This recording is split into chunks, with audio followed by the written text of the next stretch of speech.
everybody, welcome back. My name is Abby. I'm with Fitness is Medicine. Today we're going to do another strength training workout you can do in your home with minimal equipment, minimal space, and easy to follow directions. Try to come into these workouts warmed up and ready to move. 5 to 10 minutes of a cardio workout just to get that heart rate up, get your muscles and joints warmed up and ready for movement, and your mindset ready for movement. Okay, today we're going to need kind of a medium set of dumbbells again, a heavier band or tube in a higher position if you have a way to loop it around something higher, and then a kettlebell or just a heavier dumbbell, and a small playground ball. And if you don't have a small playground ball, you can use a throw pillow, just something light. Okay, let's start today with a lat pull down. Now your lats, your latissimus dorsi, are your big muscles in your back here, and they attach up here on your shoulders. So you want to be able to pull down on something. So I have a door anchor going through the top of my door. I'm going to sit on the floor. If you have a higher banister or a higher thing to loop it through, you can sit on a ball. You could be on one knee. You could sit on a chair. There's a lot of different ways to do this, but you want to be pulling down, not straight back like a row. So we're going to sit. Again, shoulders down away from your ears, and then we're going to, good posture, pull down like you're pulling your elbows towards the ground, and you want to think about putting your shoulder blades in your back pocket. So you're going to kind of squeeze down and back. As you go up, don't let your shoulders come up. So don't, like this, don't let them hunch. Keep those shoulders down even though your arms are going up. And remember to breathe. Breathe out as you pull down, breathe in as you pull up, and control that band both directions.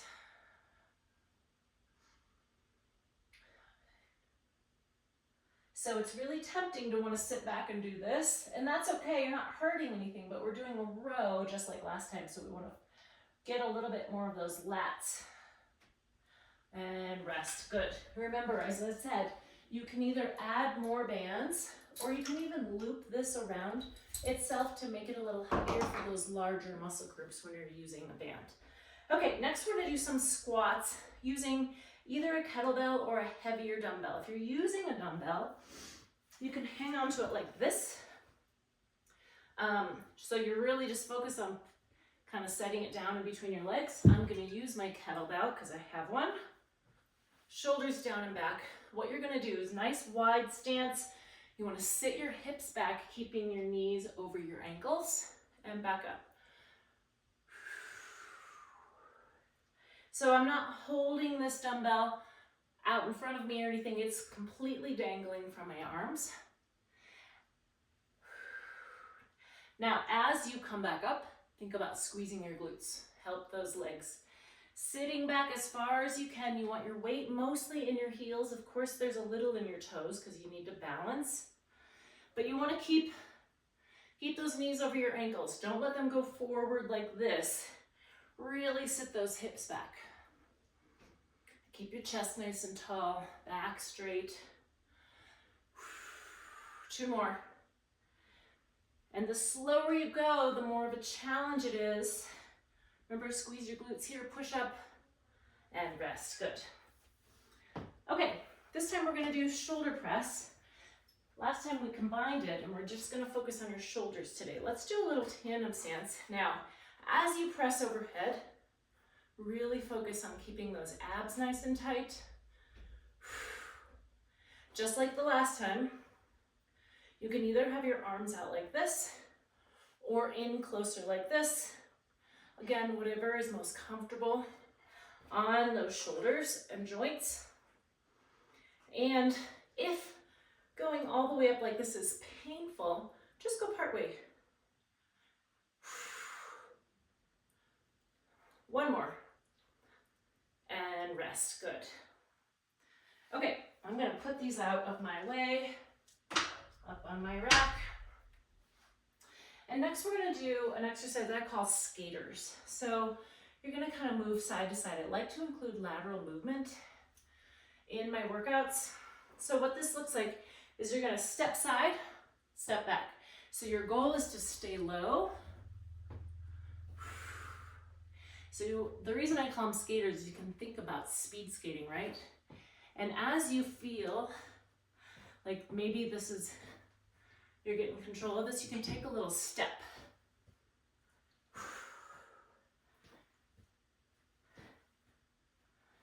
Remember to stay low, keep your hips back, and rest. Good. A little dynamic exercise, getting that lateral movement in. Okay. I have a little playground ball. You can use literally anything. Maybe a cup, something lightweight, but something that you can use. Now, you can either do this in a tandem stance. When we're doing balance, I want you to be able to challenge yourself where you're at. So if tandem stance is too much, maybe you start with your feet close together so you have a narrowed base of support. If that's okay, you could try a staggered stance. So they're not right in front of each other. Tandem stance, right exactly heel to toe, or 1 foot. So find where you are challenged, but not so much that you can't do it. Okay, we're gonna take this ball. I wanna do circles. So big circles, you're framing your face. I'm able to see the camera the whole time. As you're doing this, if you are in single stance, make sure that hip is up nice and strong, not jutting out like this, okay? So you might wanna find a mirror and make sure. Standing tall, this is a big hip stabilizer as well, especially after those skaters.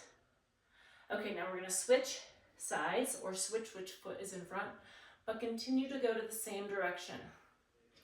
As big a circles as your arms will allow. Now, like I said, when you're doing balance, you can stand next to a wall, next to something sturdy, kitchen countertop, like your sink, or this elliptical here is quite sturdy. Okay, good. So go about 5 times. The next time you go, remember which direction you went this time. So the next time through your exercises, go the opposite direction. And then the following one, switch it up. So it does make a difference. It kind of messes with your brain a little bit, which is part of balance training. Okay, we're gonna lower to the floor for the last one. We're gonna lower and do bicycle abs. So on your back, if you're not comfortable doing exercises on the floor, you can do them on your bed.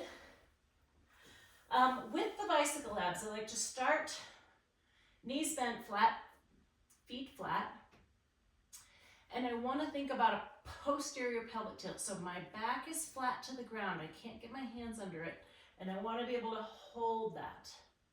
So I'm alternating which leg is straight and bent. Now, if that is too much, if you can't hold that, you can keep your knees bent and kind of go up and down like this. Or you can touch one or the other. Touch your short one, touch your long one. You can kind of play with it and see where you're still getting a good ab workout without compromising your back. But really focus on that posterior pelvic tilt, keeping that back flat to the ground. Okay, go through these 1 or 2 more times. Add some cardio in between, keep that heart rate up, and then follow with a good cool down and stretch. If you have any questions or need any modifications, please feel free to reach out to me privately or leave a message in the comments below. Otherwise, have a great workout, and we'll see you next time. Thanks, everybody.